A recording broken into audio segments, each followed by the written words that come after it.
everybody, this is Blake here. I am going to be reviewing the Bourne Legacy. Now, it's been years since I've seen the original trilogy, but I do remember liking all of them.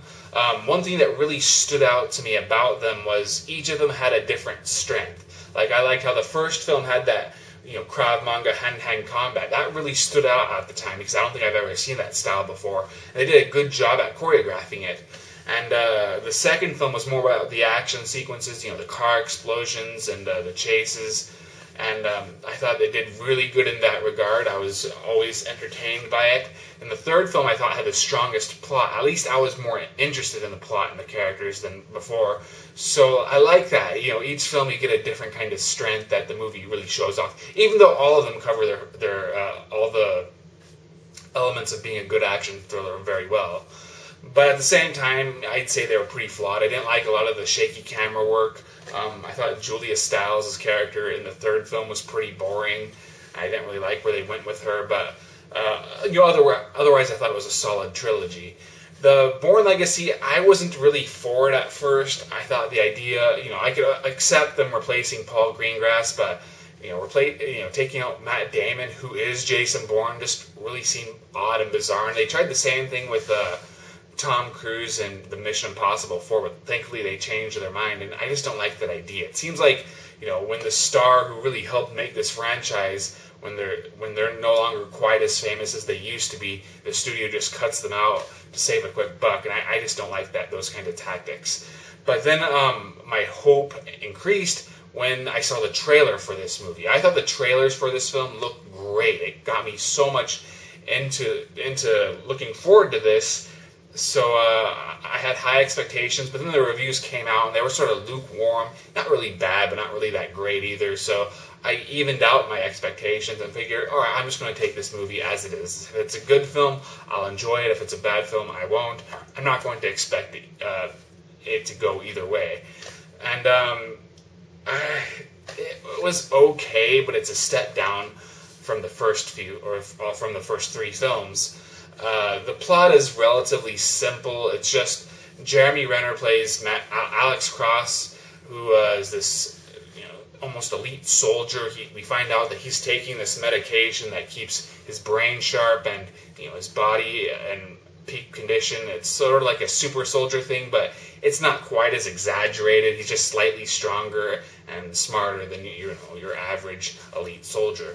But he's in the middle of this test when suddenly Jason Bourne shows up in New York. So what Edward Norton, who's the new villain, decides to do is he's going to take out everybody involved in the Treadstone Project.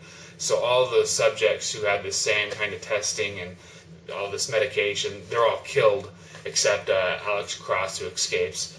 And he's pretty much spending the bulk of the movie trying to find more medication. So because if he stops taking it, eventually his body and his brain will start shutting down. So he teams up with this female doctor who is also targeted, and then after they find the medication, they pretty much are just spending the rest of the movie running. Not much of a plot, but I will say this: I thought the action was good. I liked how grounded it was. I thought the stunts looked realistic, even though it was obviously camera tricks. They aren't really doing a lot of this stuff, but it looked really good on screen. I like how even though he's supposed to be some sort of super soldier, they never take that too far. He never does anything that seems too superhuman. I like how intense and exciting the action sequences are. I like how they tone down the shaky camera work. The tactics used are pretty clever and creative. And, it's not like Total Recall where the movie pretty much used all of its trump cards within the first 30 minutes, so the rest was boring. This one spaces all of its action sequences throughout the movie, and it continuously tops itself, so it never really became that boring in that regard. Unfortunately, though, the script is a disaster. I don't even really know where to begin, but I will say that on one hand it has a very pedestrian plot, on the other hand they really convolute it with unnecessary stuff. This movie probably could have been a lot better had they just re-edited it and cut out certain plots or cut down other scenes. First off, Alex Cross is a very boring character. With the Bourne identity, Jason Bourne, the whole story was him trying to find out who he was, and when he realizes that, he used to be this cold-blooded assassin, but he doesn't want to be that kind of guy anymore. That really meant something, so you really felt for that character. And obviously, the other films were just kind of playing off that. He was already established by that point. But with Alex Cross, there's really nothing to him. What do we know about him other than the fact that he needs this medication? He was once a soldier who got enlisted in this program. Okay. He apparently knew somebody named June something. That name means a lot to him, but he never really says what that was. Maybe it was a past love interest. You don't know.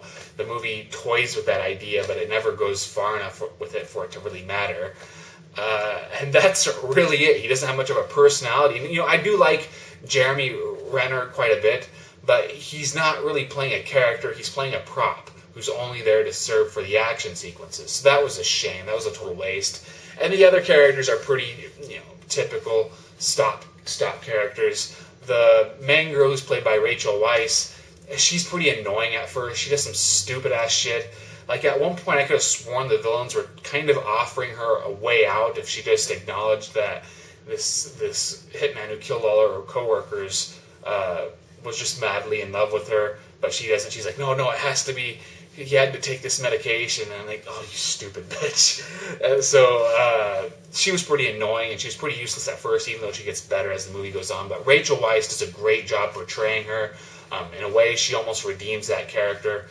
Edward Norton's character, at times you kind of wonder, maybe he's not a total asshole. There's a few moments where he's not sympathetic, but you realize that he's not a total monster either. But for the most part, the character is flat, and the only thing that he's anything more is just implications that maybe he's not a total monster. That's it.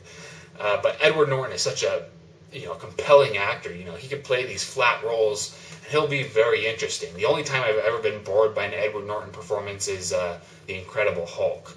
But so he does great, and the supporting cast in general does very, very well. And it's nice to see a lot of the same faces from the previous movies show up, even if it's just for bit parts. And but otherwise, first off, I didn't like how lame the plot was, but they kept adding in stories from the Bourne Ultimatum, and they don't really give any kind of payoff to those side plots. For example, it actually takes place around the same time as the Bourne Ultimatum, but you never really understand why they kept having to bring up that movie unless they're just setting up for a sequel. But I don't like it when it's so heavy-handed like that, and it just seems so pointless here. And it's odd that they're kind of they want it to be a reboot, even though it's a sequel also, but they should have just focused really on, Alex Cross's story. All this stuff where they'll bring up a character from the Bourne Ultimatum, it just never really felt necessary here. And it padded out the screen time. And in general, I think they really padded this movie out way too much. They seem like they're going certain places. Alex Cross is talking to this dude in the beginning, and he finds out that the dude was also being punished, just like Alex Cross sort of was, because he was in love. They stretch that out so much that you wonder if they're going to go anywhere with it. They never do. In fact, a lot of the scenes you really felt this were way too long in general, like watching Alex Cross survive in the wilderness. It's interesting for a moment, but they just kept going with it, and it starts getting old. And what was the whole point with the wolves too? They're saying maybe they don't think you're human. Well, Alex Cross, he acts like a normal dude. I mean, okay, he's superhuman, but so are all these guys, and they apparently weren't bugging the other dude who was also in that same experiment. So I don't really know what they were going for with that. And that's just the problem, is the story is a confused, unfocused mess. And that's a shame, because I was really hoping this would be a good movie. So would I recommend it? I'd say definitely as a rental, especially if you did like the other movies. But if you really want to see it in theaters, I'd just say pay as little as possible. It's not that good of a movie, but it's not bad either. It has its moments. It's just, it's not on par with the original trilogy, in my opinion. So that's really all I have to say. I did not do a written review of this film because I just didn't feel like I had enough to say about it, and I just wasn't inspired to. I wasn't inspired enough to do that. But check out my website. I have plenty of other written reviews, and of course follow me on Twitter and all that nonsense. Hopefully there'll be something new out in the next few days. Probably a Kick-Ass of Awesome. Then hopefully this week I'll have either a Creepy Bald Guy review or a Guidelines episode. So we'll just have to see. I hope you enjoyed this video. I'll see you guys later.